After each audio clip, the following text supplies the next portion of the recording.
sekian tahun yang lalu, saya pernah membawakan sebuah pelatihan namanya Tune Up di salah satu hotel di Jakarta. Dan salah satu pesertanya adalah Mas Jati Kusumo ini. Dan yang bikin saya takjub adalah ternyata beliau datang diantar oleh ibunya menggunakan kursi roda. Dan mengikuti pelatihan itu yang seharian penuh kalau tidak salah, dari awal hingga akhir duduk di kursi rodanya. Dan ini adalah sosok yang menarik untuk kita ajak berbincang. Dan langsung saja kita akan sapa Mas Jati Kusumo. Mas Jati Kusumo, ya, apa kabar Mas Jati? Iya, alhamdulillah baik Mas. Alhamdulillah baik, sehat-sehat. Mas Risa juga sehat-sehat. Alhamdulillah kabar baik. Ini saya sih kagum aja. Beberapa kesempatan kan kita sempat ngobrol bahwa Mas Jati ini tetap produktif, tetap bekerja meskipun remote dari rumah di salah satu digital agency ya Mas Jati ya, betul? Iya, digital design agency di daerah Bogor. Nah sekarang ini kalau Anda perhatikan Mas Jati ini kan tiduran di atas kasur seperti ini karena memang beliau tidak posisi duduk di saya ini. Dan kenapa kok bisa seperti itu? Barangkali Mas Jati bisa cerita kok bisa sampai ke kondisi seperti sekarang ini, Mas Jati. Iya. Yang perjalanan panjang.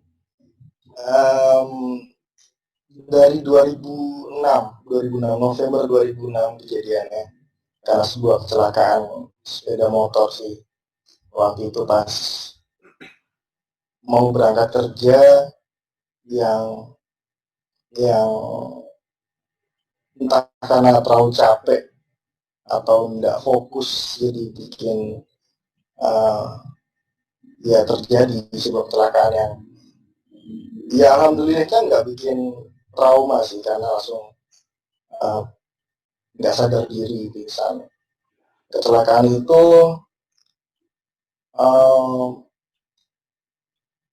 dibilang fatal, secara medis sangat fatal karena mengakibatkan 2 ruas tulang punggungku itu hancur Mas, bukan hanya sekedar patah tapi hancur. Lalu di pundak kanan patah, lengan kanan juga patah. Tapi yang bikin efeknya sangat buruk itu di tulang punggung.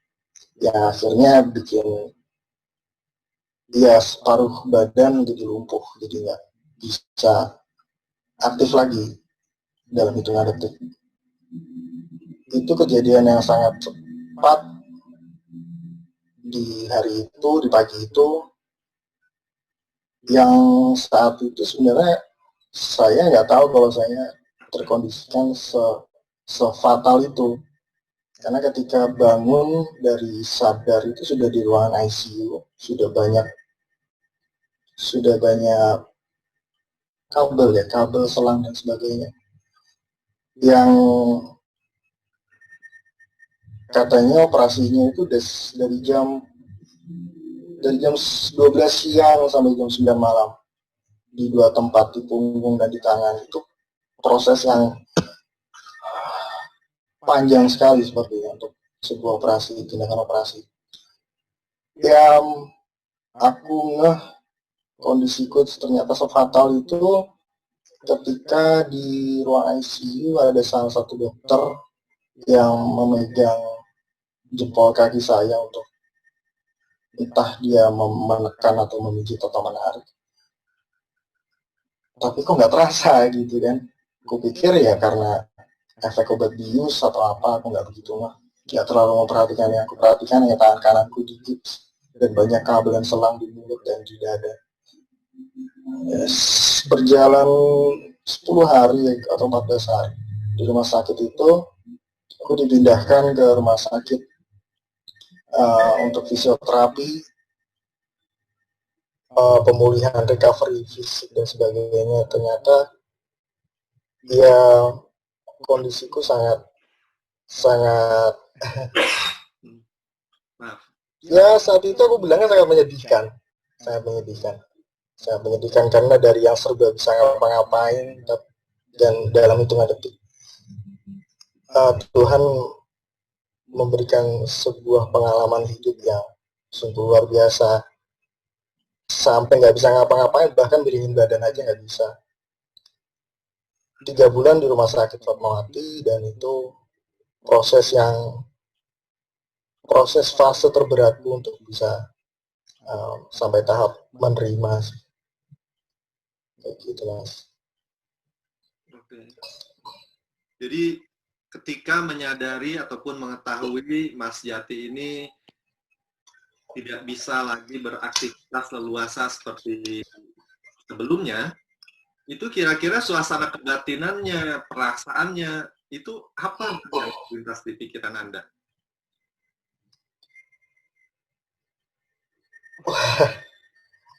Yang kusadari waktu itu sangat marah ya, marah.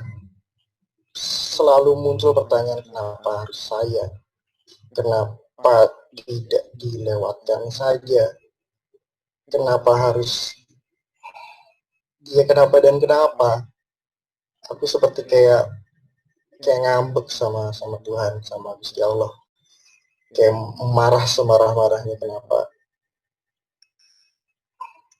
Ya, bisa dibilang itu fase yang sangat berat untuk bisa menerima, karena waktu itu usia aku baru 21 tahun, yang aktif-aktifnya, yang lebih senang-senangnya kerja, lagi senang-senangnya main bola, lagi senang-senangnya aktif di berkegiatan luar ruang, camping dan sebagainya. Tiba-tiba dalam hitungan detik mau miringin badan nggak bisa, tangan kiri yang hanya bisa gerak, dan kepala. Itu sungguh mengerikan. Jadi pertanyaan itu selalu kutanyakan ke Tuhan, kenapa aku sih Allah, kenapa nggak dilewatin, kenapa gitu. Butuh 3 tahun untuk bisa, bukan terima, tapi bisa tersenyum.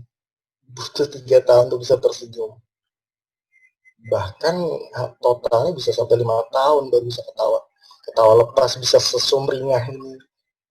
Itu butuh proses sebegitu lamanya ya, karena apa ya, dipergolakan di batin, di pikiran itu jadi kayak nggak sinkron gitu. Jadi kayak ya nggak nerima, nggak belum bisa legowo, belum bisa ridho. Jadi ya alhamdulillahnya proses 3 tahun bisa tersenyum lagi, itu sebuah progres yang baik sih. Walaupun hanya sekedar bisa senyum, itu sebuah hal yang sangat menyenangkan, kayak gitu Mas. Itu proses 3 atau 5 tahun sampai akhirnya bisa tersenyum lagi, bisa tertawa lepas, itu karena memang sudah berhasil menerima, sudah berhasil ridho, atau karena sudah terbiasa? Kalau menerima belum, karena itu proses yang sangat panjang. Acceptance itu hal yang terberat dalam sebuah, ya kondisi apapun sih, nggak hanya kondisi seperti aku. Pasti dari segala bentuk ujian, penerimaan ada proses terberat sih. Gitu. Jadi waktu itu kenapa bisa tersenyum, bisa tertawa, karena waktu itu momentumnya lebih kepada orang-orang di sekitar sih, khususnya orang tua, ibu, bapak, khususnya kakak. Mereka yang selalu dampingin, selalu support moral, support tenaga, itu selalu meyakinkan kalau ya aku bisa pulih. Sampai pada satu titik mereka aja, orang lain aja yakin banget aku bisa pulih, entah gimana bentuknya, tapi aku bisa pulih. Terus kenapa aku yang punya badan, yang punya kondisi ini, kenapa nggak seyakin mereka gitu. Ya pada titik itu yang pada akhirnya jadi bikin apa? Jadi muncul api semangat sih. Jadi muncul asa harapan. Ya walaupun aku belum tahu nanti bentuknya seperti apa. Kehidupan baruku ini aku ngerasa aku punya harapan baik untuk bisa tumbuh secara baik dan sehat. Gitu mas. Mas Jati, pernah nggak ada satu momen di mana Anda sudah mulai menata hidup dalam pengertian aku kondisinya seperti ini, aku akan melakukan ini itu dalam kondisi seperti ini, secara terencana gitu. Iya, ya selepas aku bisa progres tersenyum dan tertawa lagi, aku melihat seperti kayak diarahin sama Gusti Allah sama Tuhan, kayak dibukain gitu loh pandangan-pandangan. Aku harus ngelakuin hal-hal yang dimulai dari yang aku suka. Ya kebisaanku waktu itu, keahlianku di bidang desain grafis. Ya aku mulai lagi untuk belajar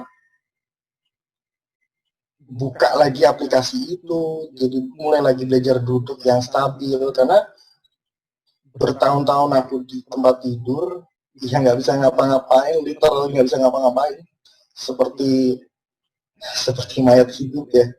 Jadi kayak ya nggak bisa ngapa-ngapain, nggak cuma bisa ngadep internet, tapi ya terus berusaha belajar duduk stabil, nggak perlu diikat lagi kursi rodaku. Dari situ aku mulai menata, aku harus aktif lagi sebisa mungkin, syukur-syukur bisa produktif. Ya saat itu sih aku mulai aktif ngubungin teman lama, ngobrol, terus mulai ikut-ikut kompetisi desain online waktu itu, mulai banyak sih tahun-tahun segitu. Ya sambil berjalan itu ternyata aku selalu merasa nggak kesepian, seperti ada sesuatu yang mendampingi, yang menemani, yang terasa hangat. Jadi setiap aku ngelakuin sesuatu yang sifatnya produktif, ya selalu nyaman, nggak merasa jadi kayak suatu beban atau suatu hal yang melelahkan, sangat menikmati waktu itu. Sekarang ini aktivitasnya apa Mas Jati, atau bekerja di institusi tertentu misalnya? Aku bekerja di salah satu perusahaan digital design di daerah Bogor kantornya. Tapi karena kantor itu membolehkan aku dengan sistem remote, kerja dari rumah, sudah sekitar 3 tahunan. Jadi full time kerja di situ, walaupun sesekali juga ada handle beberapa project yang aku bilang ini side job, tapi ya lagi-lagi tetap di bidang desain juga yang aku kerjakan selepas full time. Ya full, intinya sih bukan bekerja ya, intinya lebih ke aku melihatnya sebagai sebuah sarana terapi ya. Karena kalau aku niatin hanya bekerja atau bekerja aja, ini aku pikir ini jadi sesuatu yang melelahkan atau jadi malah mungkin membebani fisikku yang lagi sedang berprogres. Jadi aku niatin untuk terapi pikiran, jadi biar pikiranku tetap bergerak walaupun tubuh itu tetap di tempat tapi harus tetap bergerak. Karena itu sebuah proses yang sangat baik sih buat aku. Gitu. Jadi aku niati produktivitasku lebih ke terapi pikiran dan ya segala hal yang bisa membaikkan kebadanku juga nantinya. Tadi Mas Jati bilang banyak pertanyaan why, banyak kenapa aku, kenapa begini, kenapa begitu. Di antara kenapa yang mungkin benak Mas Jati saat itu, apakah ada yang sudah terjawab sekarang ini? Kenapa? Jadi mengetahui jawabannya, oh kenapa ini terjadi, rupanya ini, rupanya itu. Barangkali ada yang sudah terjawab atau masih pertanyaan itu masih terus mengiang.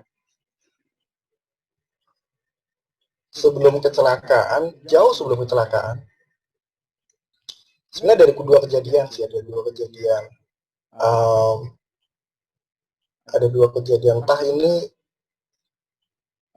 sifatnya, tapi pasti berkaitan sih setelah aku pahami. Kejadian pertama itu aku sangat dari kecil itu sangat menginginkan punya memiliki profesi yang sifatnya patriotik, Mas. Waktu itu sempat kebayang pengen jadi angkatan udara, pengen jadi tentara, tapi nggak diizinin orang tua. Akhirnya aku mengalih ke pengen deh jadi kayak pasukan tim SAR. Lagi-lagi nggak diizinin juga. Akhirnya aku terakhir itu aku pernah daftar pemadam kebakaran, Mas. Pemadam kebakaran. Akhirnya aku coba daftar diam-diam tanpa aku ngomong ke ibu. Sudah mulai tes, tapi ketika proses administrasi gagal. Karena KTP ku Tangerang, tapi aku daftarnya di Jakarta, jadi nggak boleh. Oke, aku nggak boleh. Tapi aku mengulang pikiran itu, kejadian itu, momentum itu, di kondisi sekarang, aku jadi berpikir, kalau dulu gue beneran jadi pemadam dengan kondisi sekarang, aku nggak punya skill apa-apa. Walaupun dari dulu aku suka menggambar, aku suka sesuatu yang visual minded, tapi emang karena aku punya sisi hal yang kesenangan tersendiri yang sifatnya patriotik, jadi mengesampingkan yang sebenarnya. Jadi lucu aja ketika aku nanti, ya walaupun itu sudah jadi garisnya Tuhan, sudah jadi rencana Gusti Allah, tapi aku berpikir lucu kalau aku jadi pemadam kebakaran tapi dikondisikan kayak gini. Mungkin aku tidak tahu apakah bisa sekuat ini atau bisa seproduktif ini. Dan kenapa why-nya berikutnya, waktu itu ada satu momen sebelum kecelakaan, berapa hari ya, 3 hari sebelum kecelakaan, aku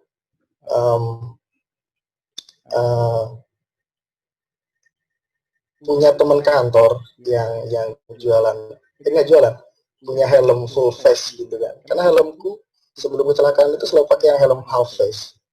Nah, tiba-tiba dia jual helm itu, bahkan aku nggak pernah suka helm full face karena berat dan mahal.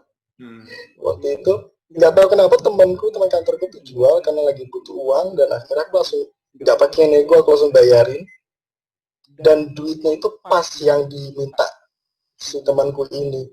Aku juga nggak ngepikir kok bisa semudah itu aku ngeluarin duit. Oke, dan ketika sudah dibayar, helm nggak langsung aku pakai dong. Aku tinggal di kantor, besokannya baru aku pakai. Karena aku emang nggak terlalu suka dengan helm itu, walaupun masih baru. Akhirnya ketika aku pakai helmnya baru itu, terjadilah kecelakaan. Ketika pulang dari rumah sakit, barang yang aku cari adalah helm itu. Aku pengen tahu helm itu wujudnya seperti apa. Dan benar masih disimpan sama ibu. Helm itu terbelah, Mas, tapi nggak terpisah. Jadi bagian depannya itu terbelah, kacanya udah nggak ada, terbelah. Kalau aku masih pakai helm half face, mungkin wajahku sudah ya, atau mungkin aku juga udah nggak seperti ini. Itu menandakan bahwa ada peran Gusti Allah kenapa aku sebegitu mudahnya beli helm itu. Ya mungkin ya aku tetap punya wajah yang seperti sekarang, walaupun gak ganteng tapi tetap aman gitu kan. Tapi itu ada kaitannya kenapa why ini ternyata emang Gusti Allah mengkondisikan aku untuk menjadi pribadi yang jauh lebih kuat dari yang sebelumnya. Dan mulai terjawab sebenarnya sih, mulai terjawab setelah sekian belas tahun. Kayak gitu, Mas. Luar biasa.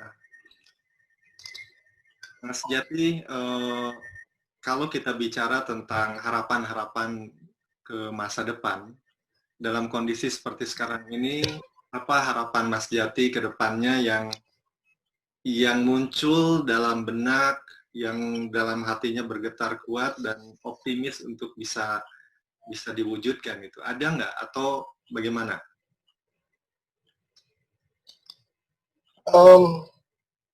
Harapan ke depannya lagi-lagi sih sebenarnya sih utamanya pengen bisa, walaupun di kondisi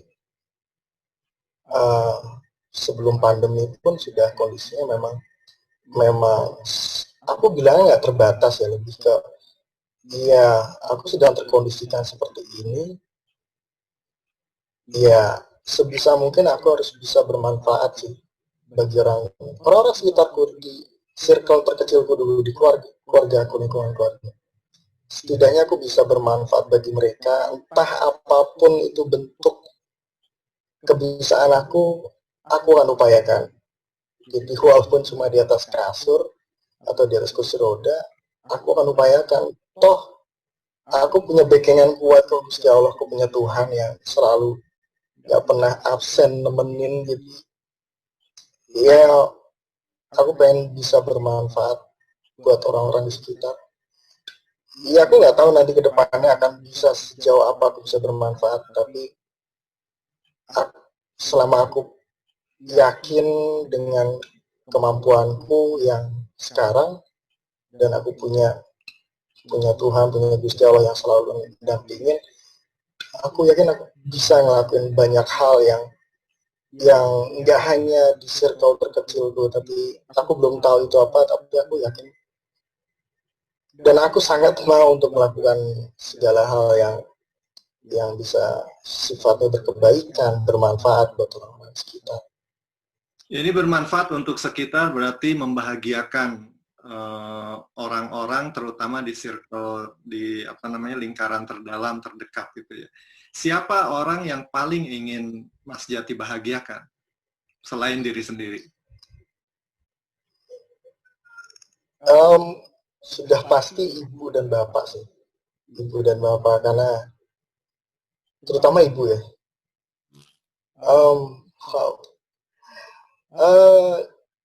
Aku kalau bicara ibu selalu lemah ya, yang tadinya. Jadi kayak ibaratnya itu kayak Superman yang tiba-tiba dideketin sama batu kriptonit yang langsung tuh. Jadi kayak ibu luar biasa, ibu sangat wanita sederhana yang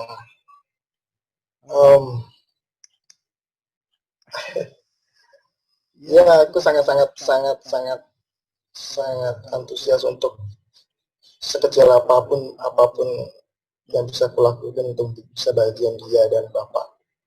Terlebih bapak sekarang lagi kondisinya juga sedang sakit, yang lagi-lagi ibu harus bantu menguntang-panting ngurus kami berdua. Itu bukan hal yang mudah, dan lagi-lagi aku selalu minta pertolongan sama Gusti Allah, sama Tuhan, untuk lebih dikuatkan, lebih ya pada akhirnya kita kuat dan semua berjalan dengan sebaik-baiknya. Walaupun manusiawi terkadang kita ngedrop batin kita, itu wajar karena kita gampang lelah, gampang. Setidaknya kita nggak putus asa, nggak nyerah. Jadi aku pengen terus untuk membahagiain ibu dan bapak sampai kapanpun sih. Jadi karena ya tanpa peran mereka aku nggak bisa sampai di kondisi yang sesumringah ini, semenyenangkan ini. Aku menikmati betul hidupku, aku menikmati betul kondisiku. Jadi aku jadi ingat obrolan temanku berapa belas tahun yang lalu. Nah, lu lebih suka hidup yang ketika lu sebelum kecelakaan atau sesudah? Dengan lugas aku jawab sekarang dong. Kan serba susah aja. Gak masalah. Mau gue gak punya duit, tapi gue dekat sama Gusti Allah. Selesai. Aku bisa selugas itu karena butuh proses juga. Ketika pertanyaan itu muncul ketika aku baru pulang dari rumah sakit, aku gak bisa ngomong kayak gitu. Karena proses panjang itu jadi kayak, ya itu tadi, aku bener-bener gak punya duit, tapi hati tuh kayak penuh, bisa makan bareng sama ibu. Walaupun lauknya cuma tempe atau ya salah kadar, tapi bisa makan bareng sama ibu sama bapak, bareng ngobrol di setiap waktu, itu tuh hal yang sangat, wah itu nggak bisa dibayar sih. Dulu waktu sebelum kecelakaan aku punya duit, mau beli apa aja gampang, tapi aku nggak bisa makan bareng sama ibu sama bapak dalam satu waktu, satu meja, atau Ini hal yang bukan lagi sebatas senang atau nggak senang, ini sebuah apa ya, kebahagiaan batin yang nggak bisa diganggu, nggak bisa seperti itu sih Mas. Apa nasihat ataupun support ataupun motivasi dari seorang ibu yang luar biasa yang rasanya kena di hati gitu, menjadi masih terngiang di pikiran dan bahkan bisa jadi prinsip hidup Mas Jati? Iya, ibu ibu ja, ibu sebenarnya ibu nggak apa ya, bukan tipikal yang yang suka menasihati dengan hal-hal yang bijak sih Mas, tapi dia selalu menunjukkan tentang bab kesabaran, bab bab ketegasan,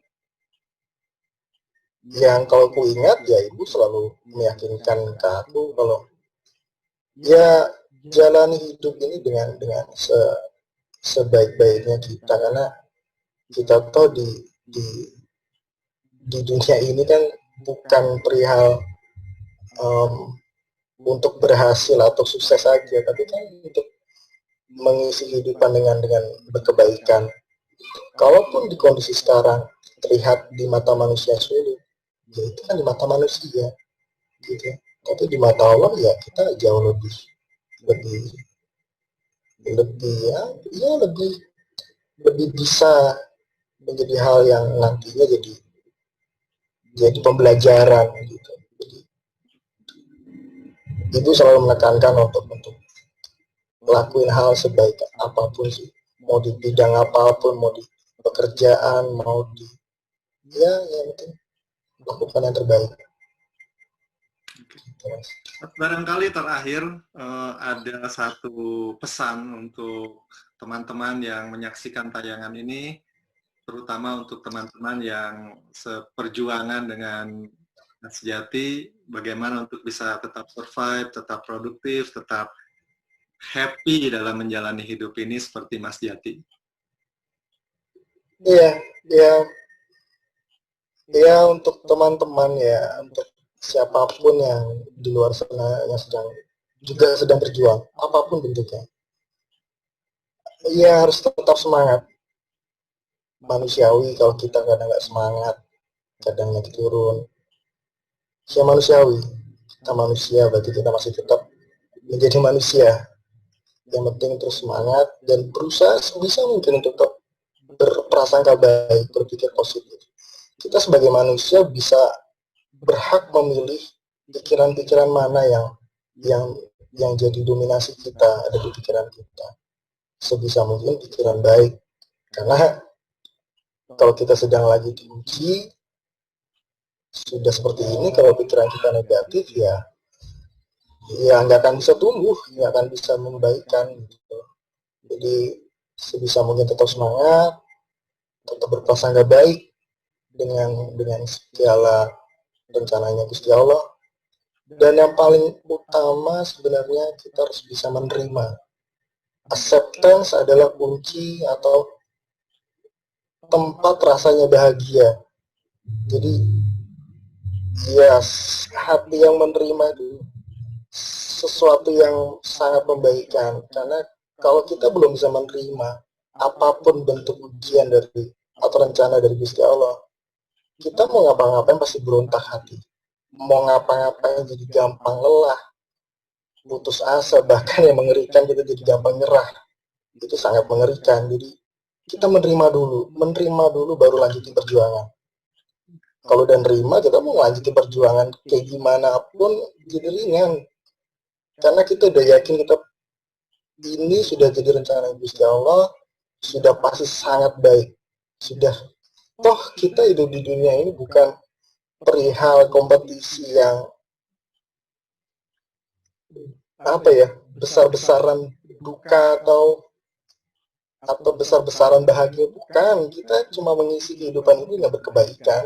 Sesederhana itu. Kita tuh jadi perintah sama Gusti Allah, sama Tuhan, bukan untuk sukses atau selalu berhasil, enggak. Cukup melakukan segala sesuatunya dengan baik. sesederhana itu dan berdoa. Jadi tetap semangat, berjuang, dan sebisa mungkin menerima, karena yang bikin berat itu bukan ujiannya, tapi emang kita belum bisa menerima dulu baru lanjutkan perjuangan. Soal itu Mas. Luar biasa. Mas Jati, terima kasih ya sudah meluangkan waktu ngobrol di Bincang Jiwa Bahagia. Sama-sama Mas. Terima Ya, kasih. ya. Terima kasih banyak. Baik, demikian tadi perbincangan kita dengan Mas Jati Kusumo yang berbagi tentang pengalaman hidupnya. Mudah-mudahan bermanfaat untuk kita. Terima kasih. Assalamualaikum warahmatullahi wabarakatuh.